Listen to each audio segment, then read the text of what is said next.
तो देखिए नेक्स्ट है आपका एम्पियर सर्किट लॉ। अब ये एम्पियर सर्किट लॉ क्या होता है, डेफिनेशन तो हम देख ही लेंगे। देखिए एम्पियर सर्किट लॉ आपके क्वेश्चंस को वैसे ही आसान कर देगा जैसे इलेक्ट्रिक फील्ड वाले केस में आपने क्या यूज किया था, गॉस लॉ। तो गॉस लॉ से क्या करते थे, डायरेक्टली लिखा E dot D S is equal to Q upon epsilon not और आंसर आ गया ई का। तो हर केस में ई हमने ऐसे निकाल लिया था, सभी केसेस में, सिलेंडर हो, स्फेयर हो, शीट हो या जैसे मर्जी। ऐसे ही यहाँ पे जब हमने मैग्नेटिक फील्ड निकालनी होगी तो उस केस में एम्पियर सर्किट लॉ हमारे क्वेश्चंस को आसान कर देगा। चलो स्टेटमेंट देख लेते हैं। स्टेटमेंट ये बोलती है कि the line integral of B dot D L on a close curve of any shape is equal to the mu naught times the net current through the area bounded by the curve। अब इसका मतलब क्या हुआ, इसका मतलब ये हुआ कि मैंने क्या करना है, बी डॉट डी एल निकालना है किसी भी क्लोज सरफेस का, किसी भी क्लोज लाइन का। तो लाइन को क्लोज कर दूंगा तो वो एक टाइप का एरिया ही बन जाएगा। तो मान लो यही बन गया, तो मैं क्या करूंगा, इसमें से कोई करंट देखूंगा पहले। तो लेट सपोज कि ये करंट जा रहा है आई, बट हमें पहले आई नहीं देखना है, हमें क्या देखना है, हमें ये देखना है कि यहाँ पे जो बी की स्ट्रेंथ होगी वो क्या होने वाली है। तो अकॉर्डिंग टू दिस बोला कि जो यहाँ जो बी डॉट डी एल आएगा इसका लाइन इंटीग्रल, मतलब इस पूरे की लाइन पे जो भी आएगा बी डॉट डी एल वो इज इक्वल टू होगा mu naught times I enclosed, मतलब करंट जो भी इसके अंदर से गुजर रहा होगा वो। अगर एक और वायर लगा दूं, इसमें करंट आई टू जा रहा है, एक और वायर लगा दूं इसमें करंट आई थ्री जा रहा है, तो ये जो आपका line integral B dot D L बनेगा वो क्या बन जाएगा, वो बन जाएगा आपका म्यू नॉट।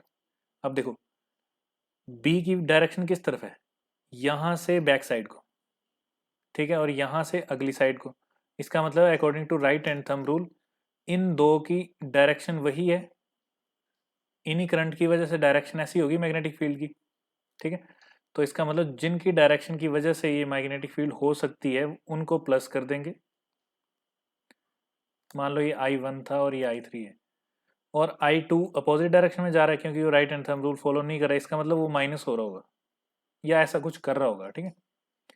ये इस टाइप का आंसर बनेगा इस केस का। तो इसका मतलब जो भी एरिया आप एज्यूम करोगे उसके अंदर से जितने मर्जी करंट निकाल दो उन सबको यहां लिखोगे आप आई एनक्लोज्ड की जगह। ओके, हम सिंपलेस्ट फॉर्म लेते हैं और वो लेते हैं ये वाली, कि ये हमने एक कर्व ले लिया, ऑफ एनी शेप लेना है तो हमने सर्कुलर ले लिया, ठीक है। यहाँ पे देखो डीएल होगा, छोटा सा वेक्टर ले लिया डीएल। तो according two ampere circuit law ये बोला गया कि अगर इसमें से करंट आई पास कर रहा है, चाहे आई हो, आई वन हो, आई टू हो, 2 एम्पियर हो, 10 एम्पियर हो, 1000 एम्पियर हो, जो मर्जी हो, अगर ये मैग्नेटिक फील्ड बन रही है, ये वाली लाइंस, ये वाली लाइन बन रही है, तो ये देखो डायरेक्शन मैंने इस तरफ को ले ली।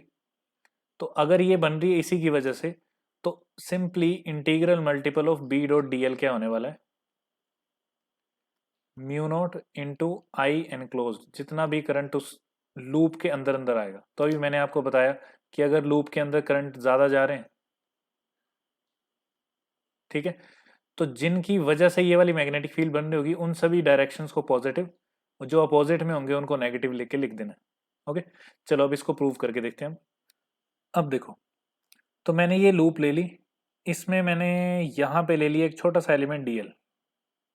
ओके, तो अगर आप ध्यान से देखो according to right and thumb rule, यहाँ पे आप थंब लगाओगे और इस तरफ को उंगलियां होंगी आपकी, तो राइट हैंड है तो क्लोज किस तरफ को करेगी, इसी साइड को। तो मतलब मैग्नेटिक फील्ड की डायरेक्शन भी किस तरफ है, इसी तरफ है, ठीक है। देखो जो जो मैं बताते जा रहा हूँ कि ऐसे करके हाथ रख के देखना है, तो वो पूरा करके देखना भी है ताकि आपको समझ आ जाए, यहाँ देखने से नहीं पता लगेगा।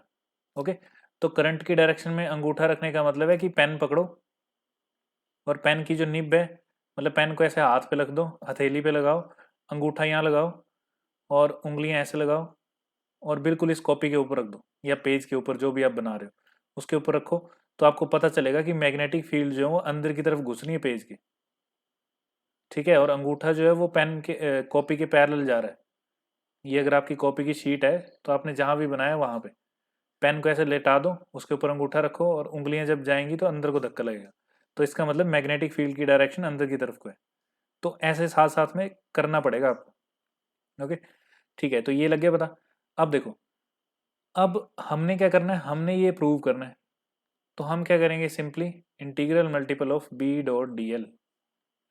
तो अगर आप ध्यान से देखो तो यहाँ पे इसको मैं ऐसे लिख सकता हूँ, वेक्टर फॉर्म हटा के, B D L cos theta, और कोस थीटा क्या, बी इस तरफ को है, डी एल भी इसी तरफ को है, तो 0 डिग्री। तो कोस जीरो क्या होता है, 1। तो ये क्या आ जाएगा, integral multiple of B D L just. अब मैग्नेटिक फील्ड तो कांस्टेंट है, अगर करंट कांस्टेंट है तो बी को वैसे ही रहने दो, इंटीग्रल मल्टीपल ऑफ क्या, डी एल। तो डी एल का क्लोज लूप बन रहा है, तो ये कितना आ जाएगा, बी तो वैसे ही आएगा। अच्छा, बी की वैल्यू भी पुट कर, अच्छा चलो डी एल की पुट करते हैं पहले। डी एल आ जाएगा, क्योंकि ये सर्कुलर लूप है तो 2 पाई आर। अगर आर डिस्टेंस बीच का लिया हमने रेडियस, तो छोटा आर लिया होगा तो आपने छोटा आर डाल देना है, सिंपल। अब बी क्या होती है, किसी straight line current carrying wire के अराउंड बी क्या होती है। अगर आपने पिछली वाले लेक्चर्स देखे हैं तो आपको पता चल जाएगा कि जो भी बी यहाँ पे आती है वो आती है mu not I by 2 pi R, ये आती है, मल्टीप्लाई बाय 2 पाई आर। तो ये देखो कट गया, क्या बचा, integral multiple of B D L क्या बच जाएगा, is equal to mu not I. और ये आई कौन सा है, जो उस लूप के अंदर से जा रहा था, फिलहाल यही जा रहा था, तो ये आंसर आ गया। तो ऐसे आप प्रूव कर सकते हो ये, ठीक है। इसके इक्वल में हमेशा क्या चलता रहेगा, बी डॉट डी एल। यहां पे भी integral multiple of B dot D L. तो ये आ गया आपका आंसर। ओके, चलो नेक्स्ट देखते हैं। तो अब निकालना है हमें B due to current carrying infinite wire, जो अभी किया था उसका अपोजिट, बिल्कुल अपोजिट। तो ये देखो इन्फिनाइटली लॉन्ग है ये, ठीक है। हमें बी की वैल्यू निकालना क्या है हमें, जो अभी अभी हमने वैल्यू पुट की थी ना, mu not I upon 2 pi R, ये प्रूव करना है हमें। अब हमें एम्पियर सर्किट लॉ पता है, इसलिए हमने ये प्रूव करना है, ठीक है। इसका मतलब जैसे गॉस लॉ से हमने प्रूव की थी सारी चीजें, वैसे यहाँ पे प्रूव करना है। तो मैं क्या करूँगा, करंट आई ऊपर को जा रहा है, तो इसकी वजह से जो एक छोटा सा एलिमेंट ले लिया मैंने डीएल, तो अगर मैं इसको सामने से देखूंगा तो ये कुछ ऐसा दिखेगा, सामने से नहीं, आई मीन ऊपर से या निचली साइड से, ठीक है। तो मैं ऊपर से देख रहा हूँ यहाँ से, इस तरफ से, तो इस तरफ से देखूंगा तो करंट बाहर की तरफ आता हुआ दिखाई देगा, तो इसको आई ले लेता हूँ। अब इसकी वजह से राइट हैंड थंब रूल लगाओ, ये देखो अंगूठा आपने रखना है बाहर की तरफ, और पूरा हाथ रख देना अपनी कॉपी के ऊपर, मतलब हथेली रख देनी कॉपी के ऊपर, और कर्व करोगे अगर आप हाथ, तो अब देखो ये वाली जो लाइन है ना वो ऐसे पैरेलल आएगी, यहाँ पे आपके कॉपी के पैरेलल घूमेगा हाथ ऐसे। ऑब्वियसली मैग्नेटिक फील्ड ये है, डीएल ये है, तो ऐसे आ जाएगा, ठीक है। इतना पता लग गया होगा। अब देखो, अब मेरे को क्या करना है, मेरे को निकालनी है वैल्यू, वैल्यू नहीं मतलब ये निकालना है, प्रूव करना है। तो मेरे पास अब सब कुछ है, मेरे को बी की वैल्यू निकालनी है, B dot D L is equal to mu not I, ये मुझे पता है कि ये है। अगर मैं इसको I1 ले लेता हूँ, मेरे को यहाँ I1 लिखना है, ठीक है। I2 ले लेता हूँ, I2 लिखना है, आई नॉट ले लेता हूँ, आई नॉट लिखना है, क्योंकि करंट एनक्लोज सिर्फ यही हो रहा है इस पूरे के पूरे लूप के अंदर। चलो नेक्स्ट देखो, अब क्या करना है, फॉर्मूला लगाते हैं।